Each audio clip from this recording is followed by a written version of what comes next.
Books on Tape presents Life is Short but Wide by J. California Cooper, read by Adenrele Ojo.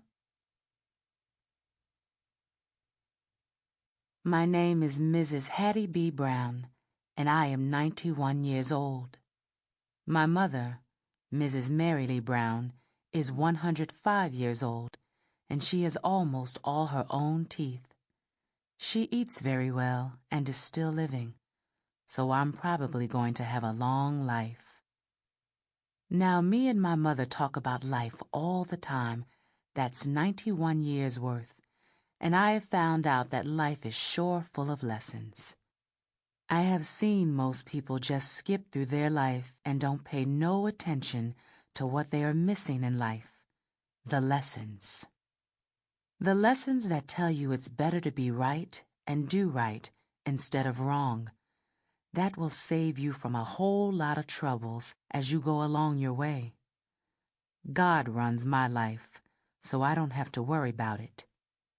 I'm old, but I'm not too old for everything, and I've made some mistakes, but they were my mistakes and my business. I have seen so much right alongside of my mother, with her teaching me about life and pointing things out to me. Where we live, Wideland, was once a rural village and still is a small town. When I was born there were mostly whites, a few blacks and Native Americans, even a few Chinese. People was too poor to own anybody, so it was mostly a free, live-where-you-want-to state, but it was still Oklahoma. Same things happen in Wideland just like everywhere else. They just not as slick and smart about it here. But everybody has their way, and that's why I want to tell you about it. I have to tell this story in the shape of a Y. Two lives move down into one life. I will tell you one side, hers, first, then the other side, his, next. Then these lives will meet and move on through life together. I will tell you when they meet, or you'll just know. There was a family here who lived such things. It could have taught me, or anybody who needed to know, how to live. What got me, as my mother told me this story, was how some people depend on good luck to get them through life. For me, I believe good luck is opportunity met with action. But again, as the story grew on my watch, I saw that these lives, all in one family, had many, many different turns. Ain't that interesting, though? One person I thought would never have a life because her body was broken in a way. She couldn't move much through her life, but I think, in the end, she might have had the most successful life. So you can't tell about life just from looking.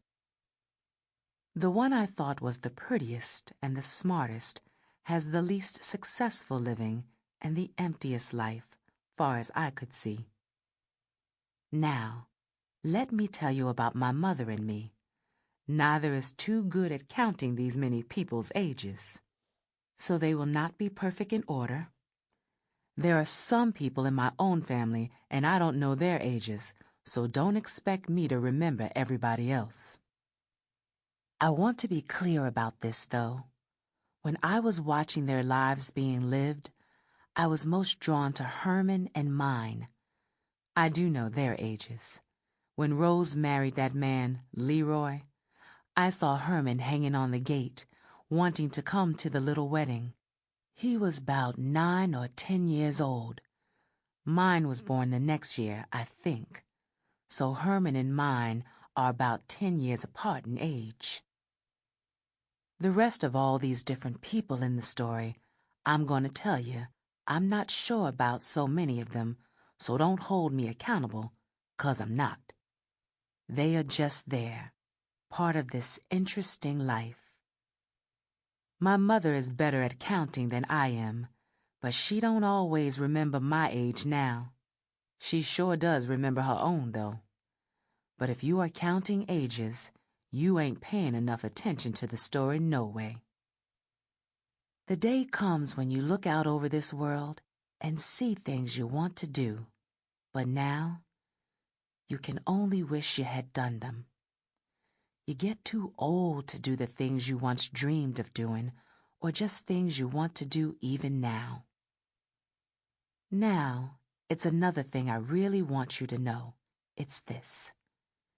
We were created by Jehovah God, and He is a God of love.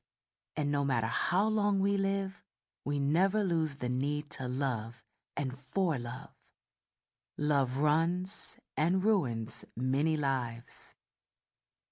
My mama has told me many things about when there were slaves in our family. I didn't know them, but I love them.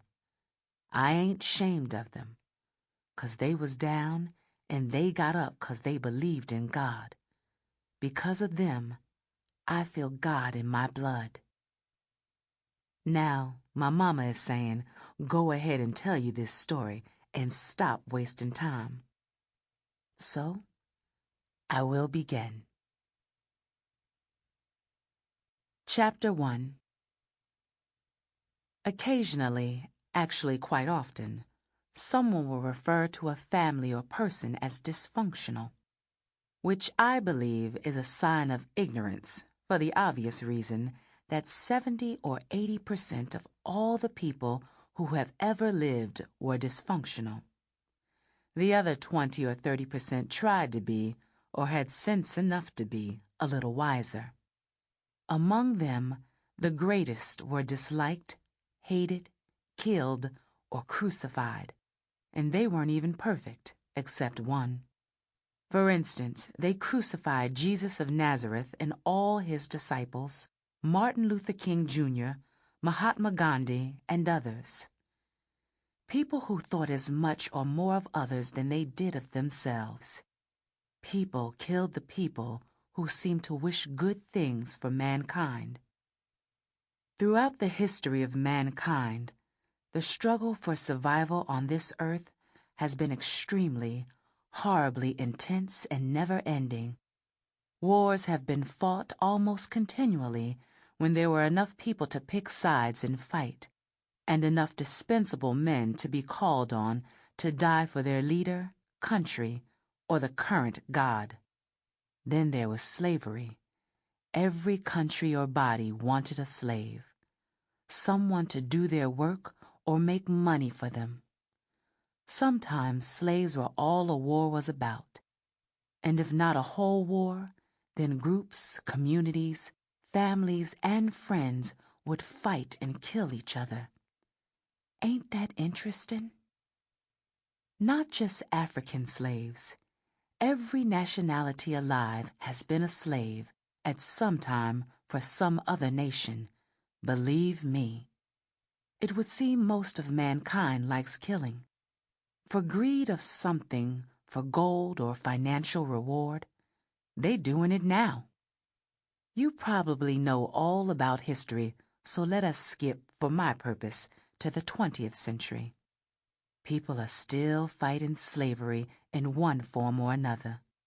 In many parts of the world, women are fighting for food or medicine, a roof for their children, or some way to keep from being raped, while some other females fight to be able to show their naked behinds, breasts, and everything else they can get out in front of somebody.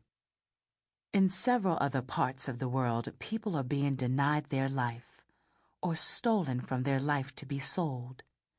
Children are being stolen every day, killed or given away. Everything I can think of, you already know. I believe all anyone wants is to be happy.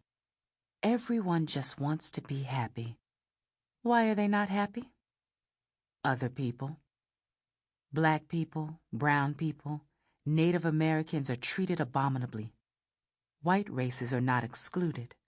Poor white people have a struggle to survive also, no matter what they may think. Poor is the operative word, and yet no one wants to leave this earth. Hate to die or scared. Sample complete. Ready to continue?